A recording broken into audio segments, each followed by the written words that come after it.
Here at Lesaffre, we are experts in the fermentation of yeast.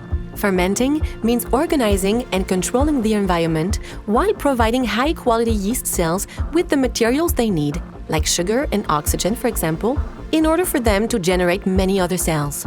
At Lesaffre, we create all the right conditions for fermentation, enabling the yeast cells to multiply.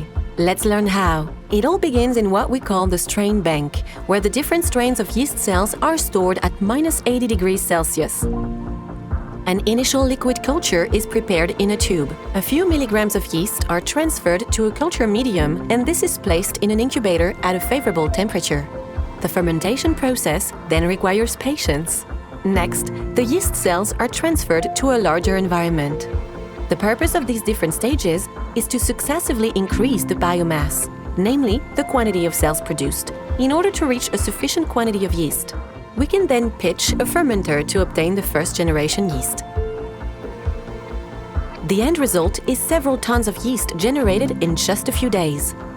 The yeast is then separated from the culture medium, which enabled the cells to multiply thanks to the use of a centrifugal separator. This gives us a cream, which is then cooled and stored in chilled conditions at 4 degrees Celsius to ensure that the yeast cells are inactive. In this form, the yeast can be processed in order to be sold. At this stage, it can already be sold as liquid yeast by preparing just the cream yeast.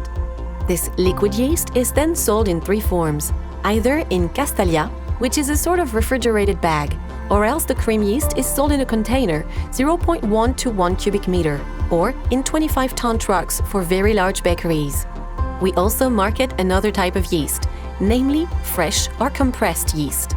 The yeast cream is passed through a rotary filter, or vacuum filter, a machine which sucks away the liquid, making it possible to obtain a fine layer of yeast. This layer is then processed in a mixer, which compresses the yeast. Next, the compressed yeast is cut into cubes and packed. To obtain dry yeast, namely dehydrated yeast, the yeast cream passes through a rotary filter once again, but then goes into an extruder and a drying plant, making it possible to remove even more water from the yeast layer. And that's how we make yeast.